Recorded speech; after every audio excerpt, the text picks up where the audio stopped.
नमस्कार दोस्तों, मेरा नाम है सीए हिमांशु गुप्ता। स्वागत है आपका मेरे YouTube channel my digital CA पे। आज हम बात करने वाले हैं कैसे हम ई वे बिल जनरेट कर सकते हैं गवर्नमेंट के पोर्टल से। तो चलिए बिना देरी करे शुरू करते हैं। सबसे पहले आपको जाना है ई वे बिल की वेबसाइट पे, जिसके लिए हमें टाइप करेंगे ई वे बिल। हमें मिल जाएगा फर्स्ट पे ही ऊपर से eWaybill.gov.in पे। जैसे आप इस पे क्लिक करेंगे, यह हमारे सामने ई वे बिल की वेबसाइट ओपन हो गई है। हमें राइट हैंड साइड पे आ रहा है हमारे सामने लॉगिन का ऑप्शन। हमें इस पे क्लिक करना है। क्लिक करने के बाद हमसे ये पूछेगा यूजर नेम और पासवर्ड।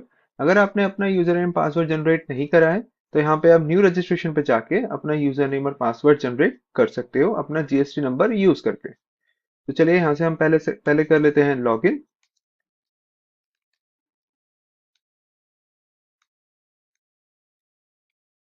यूजर नेम, फिर हम डालेंगे पासवर्ड,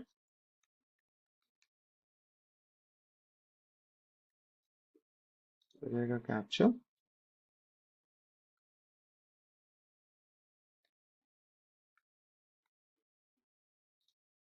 जैसे आप लॉगिन पे क्लिक करेंगे, ये आपके सामने पॉपअप आ गया है जिसपे आपको क्लिक कर देना है ओके पे। इस तरह से आपके पास ई वे बिल पे लॉगिन करने के बाद होम पेज ओपन हो जाएगा, जिसमें आप लेफ्ट हैंड साइड देखोगे कि ई वे बिल का ये ऑप्शन आ रहा है। जैसे इस पे आप क्लिक करोगे तो नीचे आप फर्स्ट ऑप्शन आपके सामने आ जाएगा जनरेट न्यू, यानी कि जनरेट न्यू ई वे बिल। इस पे आपको क्लिक करना है। ऐसे आप क्लिक करेंगे, यहाँ पे आपका फॉर्म ओपन हो गया ई वे बिल जनरेट करने का। जिसमें देखेंगे, हम सबसे पहले देखेंगे हमसे पूछ रहा है सप्लाई टाइप, ये हमारी आउटवर्ड सप्लाई है कि इनवर्ट सप्लाई। अब इनवर्ट सप्लाई के केस में वहां होता है जहां हम परचेज करने पे हमारा जीएसटी लगता है, यानी कि आरसीएम के केसेस में हम इनवर्ट सप्लाई का ऑप्शन सेलेक्ट करते हैं। लेकिन अभी मैं एक नॉर्मल सेल लेके चल रहा हूँ जिसमें हम आउटवर्ड सप्लाई, यानी कि मैं माल बेच रहा हूँ जिसमें मेरा जीएसटी लग रहा है और मैं इसको ई वे बिल इशू कर रहा हूँ, तो वो मैं लेके चल रहा हूँ। उस तरीके से हम ई वे बिल जनरेट करेंगे। सबसे पहले मेरा आ जाएगा आउटवर्ड। अब सब टाइप, मैं सप्लाई कर रहा हूँ मतलब कि इंडिया में कहीं सप्लाई कर रहा हूँ, बेच रहा हूँ, एक्सपोर्ट कर रहा हूँ, job work, SKD, non receive non known, for own use, या जो भी आपका पर्पस है या जो जिस तरीके से आप बिल है आपका, उस तरह का वो आप ऑप्शन यहाँ से सिलेक्ट कर सकते हो। उसके बाद आते हैं हम डॉक्यूमेंट टाइप। डॉक्यूमेंट टाइप आपका क्या है, टैक्स इनवॉइस है या bill of supply. Tax invoice अगर आप नॉर्मल टैक्स पेयर हो, अगर आप कंपोजिशन स्कीम में आते हो तो आपको यहाँ पे बिल ऑफ सप्लाई सेलेक्ट करना है। मैं यहाँ पे अब बात करूँ, सेलेक्ट कर रहा हूँ टैक्स इनवॉइस, क्योंकि यहाँ पे हम लेके चल रहे हैं नॉर्मल बिल पे। अगला वीडियो में इसमें कंपोजिशन स्कीम पे बना दूंगा, अगर आप मुझे कमेंट में कहोगे कि बनाने के लिए। फिर आते हैं हम यहाँ पे डॉक्यूमेंट नंबर, जो है हमारा इनवॉइस नंबर। यहाँ पे हमें डालना है इनवॉइस नंबर जो भी आपके बिल पे दिया है। उसके बाद यहाँ पे आपको सेलेक्ट करना है इनवॉइस की डेट, या आपकी 10/11 जो भी आपकी इनवॉइस की डेट है, मैं आज की डेट लेके इस पे चल रहा हूँ।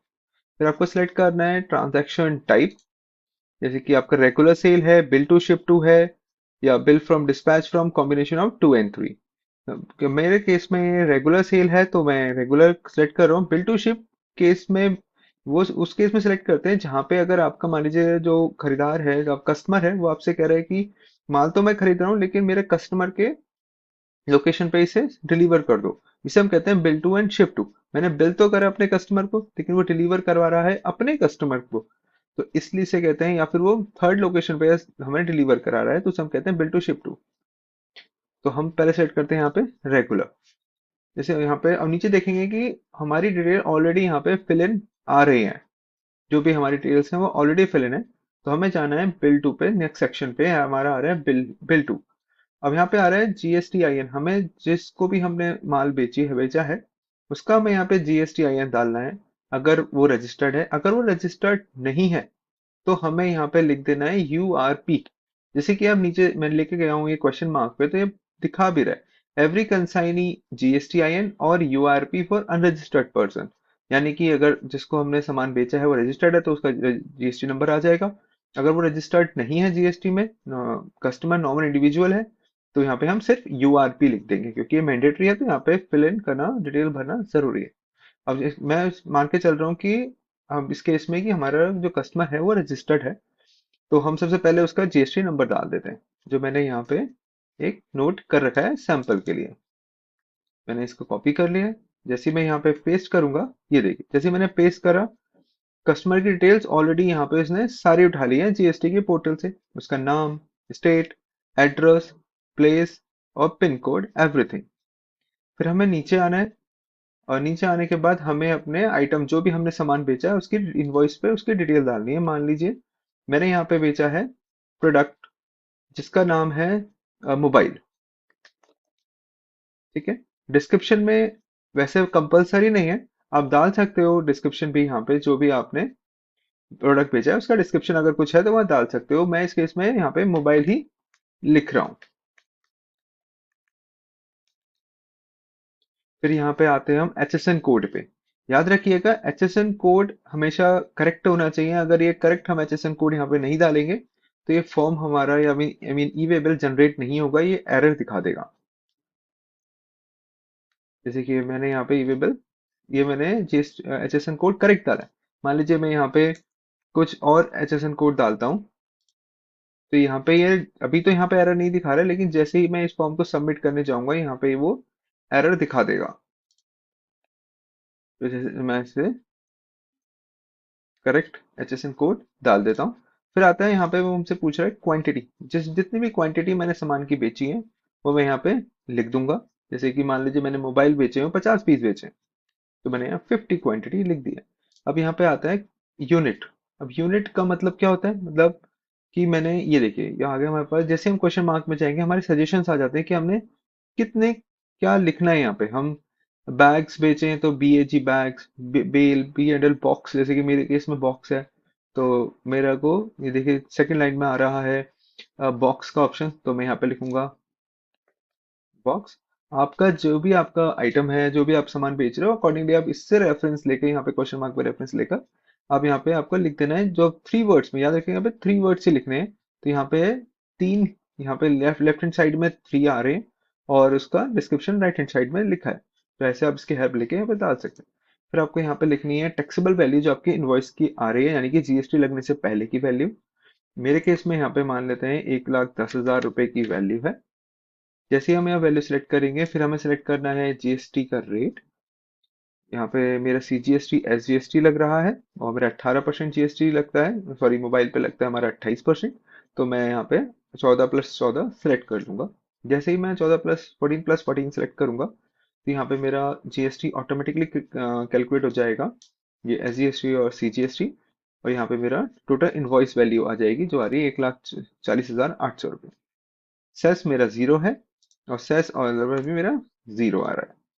तो इस तरीके से अगर मान लीजिए यहाँ पे मैं जो सामान बेच रहा है वो हरियाणा में है और जो जिसको सामान बेचा गया है वो भी हरियाणा में है, तो इसलिए यहाँ पे फिर CGST SGST आ रहा है। अगर मान लीजिए यहाँ पे उत्तर प्रदेश होता तो यहाँ पे CGST नहीं आता, यहाँ पे IGST हमें डालना पड़ता। अब आते हैं चलिए नीचे। नीचे हम देखेंगे कि हमसे पूछ रहा है ट्रांसपोर्टर आईडी। ट्रांसपोर्टर आईडी होती है कि जो भी ट्रांसपोर्टर के सर्विसेज, मतलब जिस ट्रांसपोर्टर के थ्रू हम अपना सामान बेच रहे हैं उसका GST नंबर। ये देखिए, अब जैसे भी आप क्वेश्चन मार्क पे क्लिक करोगे ना आपको यहाँ पर रेफरेंस दिख जाएगा, आपको हेल्पफुल हो जाएगा कि आपको यहाँ पे एग्जैक्टली एंटर क्या करना है। जैसे कि मैंने क्वेश्चन मार्क पे अपना कर्सर लेकर गया तो वहाँ पे उसने दिखा दिया कि यहाँ पे हमें एंटर करना है GSTIN और ट्रांसपोर्टर एनरोलमेंट आईडी। यानी ट्रांसपोर्ट एनरोलमेंट आईडी मतलब कि उसके पास, किसी ट्रांसपोर्टर के पास अभी GST नंबर नहीं है और उसने GST नंबर के लिए अप्लाई करा है। तो जब हम अप्लाई करते हैं तो उस पीरियड जब तक GST नंबर आता नहीं है हमें एक टेम्परेरी एनरोलमेंट आईडी जनरेट हो जाती है, वो भी हम यहाँ पे लिख सकते हैं, तो वो उसी के लिए क्या है। तो यहाँ पे आता है अगर GST नंबर है तो GST नंबर लिख देंगे और अगर हमारे पास नहीं है तो इसे ब्लैंक छोड़ देंगे। मान लीजिए अगर हम लोकल किसी बंदे से हम माल सप्लाई करवा रहे हैं जिसके पास GST नंबर नहीं है, रजिस्टर्ड नहीं है, ट्रांसपोर्टर नहीं, तो उस केस में हम इसे ब्लैंक छोड़ देंगे, वहां पे हम GST नंबर नहीं लिखेंगे। जैसे कि मैंने यहाँ पे डाला, देखिए जैसे ही मैंने, अब मान लीजिए मैं यहाँ पे GST नंबर डाल रहा है, जैसे कि उसने ऑटोमेटिकली ट्रांसपोर्टर का नाम उठा लिया है और ऑटोमेटिकली यहाँ पे फिर किलोमीटर जितना अप्रोक्सीमेट हम मेरा सामान जा रहा है वो डिस्टेंस भी उसने ऑटोमेटिकली मेरे पिन कोड के अकॉर्डिंग उठा ली है। अगर मान लीजिए मैं यहाँ पे जो मैं इसके थ्रू मैं माल भेज रहा हूँ वो रजिस्टर्ड नहीं है तो मुझे इसे ब्लैंक छोड़ देना है, इसे भी ब्लैंक हो जाएगा। ठीक है, ये ऑटोमेटिकली 100 रहेगा ही रहेगा। मानते हैं हम यहाँ पे रजिस्टर्ड है हमारा ट्रांसपोर्टर, तो हम यहाँ पे डिटेल डाल देते हैं। अब नेक्स्ट आते हैं। नेक्स्ट में हमें डालना है कि पार्ट बी में जाना है कि हमारा सामान जा कैसे रहा है, रोड से जा रहा है, ट्रेन से, रेल से जा रहा है, एयर से जा रहा है, शिप से जा रहा है। मेरे केस में ये जा रहा है सामान रोड से, तो मैं यहाँ पे डालूंगा जिस भी गाड़ी से मेरा सामान जा रहा है ट्रक से, उस गाड़ी का नंबर।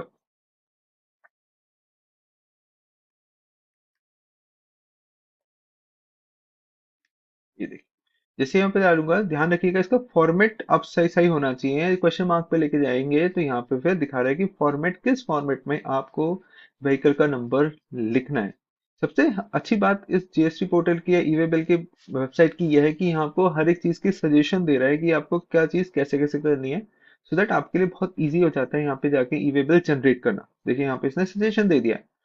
तो इसी तरीके से हम अपने e way bill, sorry, vehicle number डाल देना है, अदरवाइज फिर ये एरर दिखा देगा।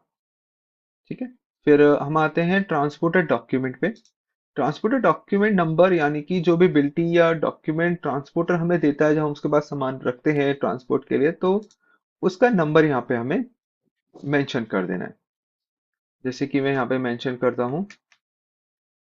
ठीक है। और अब आते हैं इसकी डेट। इसकी डेट हमें सेट करनी है। इसकी डेट, हाँ, याद रखिएगा, फ्यूचर की नहीं हो सकती है, आज की हो सकती है या फिर एक दिन पुरानी हो सकती है। पुरानी हो सकती है लेकिन आने वाले कल की नहीं हो सकती है। तो इसलिए वैसे कि मैंने इस केस में सेट कर लिया 10 तारीख। मान लीजिए मैं आज की ही तारीख सेलेक्ट कर लेता हूँ। अब इसके बाद ये मेरा फॉर्म सारी डिटेल्स मैंने फिल कर ली। एक बार आपको ऊपर से जाके नीचे तक सारी डिटेल्स एक बार गो थ्रू कर लेना है, अपने इनवॉइस से मैच कर लेना है। जैसे कि डॉक्यूमेंट का नंबर, इनवॉइस का नंबर, इनवॉइस की डेट, जिस जिस पार्टी को आपने माल बेचा है उसकी डिटेल्स पूरी एक बार चेक कर लीजिए, सही आ रही है नहीं आ रही है। आइटम की डिटेल, जो सामान बेचा है उसकी, मान लीजिए आपने एक से ज्यादा सामान बेचा है तो यहाँ पे देखिए प्लस का आइकन आ रहा है, तो यहाँ पे आप ऐसे ऐड कर सकते हो दूसरे प्रोडक्ट। मान लीजिए आपने चार्जर बेचे हैं या फिर आपने कुछ और, आपके से आपका जो काम है उससे रिलेटेड आपने कोई और सामान बेचे हैं, तो आप यहाँ पे ऐड करते जाओगे तो कोई एक सारे आइटम्स यहाँ पे आपको ऐड कर देना है। ऑटोमेटिकली फिर सारी डिटेल्स टोटल में आपको दिखा देगा। लेकिन क्योंकि मेरे केस में मैं आपको सिखाने के लिए सिर्फ एक आइटम ऐड कर रहा हूँ, अब एक से ज्यादा भी ऐड कर सकते हो। मैं इसे यहाँ पे हटा देता हूँ। तो आपको जब आपकी सारी डिटेल्स आप यहाँ पे चेक कर लोगे, ट्रांसपोर्टर की डिटेल भी, और फिर उसके बाद और ये vehicle number and all everything, आप इसका प्रीव्यू देख सकते हो या फिर आप सीधे यहाँ से सबमिट कर सकते हो। चलिए मैं यहाँ से सीधे सबमिट करता हूँ। जैसे ही मैंने सबमिट पे क्लिक करा, ये देखिए ई वे बिल हमारा जनरेट हो गया है, जिसमें हमारा आ रहा है ई वे बिल का नंबर, ये बार कोड जनरेट हो गया है, और ये सारी डिटेल्स आ रही हैं कि किस पार्ट ए में और पार्ट बी में। इसे आप स्कैन कर सकते हो या फिर आप इसका डिटेल प्रिंट दे सकते हो। इस पे प्रिंट पे क्लिक करके ये पूरी डिटेल प्रिंट आ गया है पूरा, कि आप ई वे बिल का नंबर जनरेट कब किया है, किसने जनरेट करा है, वैलिड कब तक है, किस रोड से किस मोड से ट्रांसपोर्ट कर रहे हैं, डिस्टेंस कितनी है, आउटपुट सप्लाई, इनवॉइस नंबर, जिस बिल किसने बिल इशू करा है, किसको बिल इशू करा गया है, प्रोडक्ट्स क्या है, एवरीथिंग।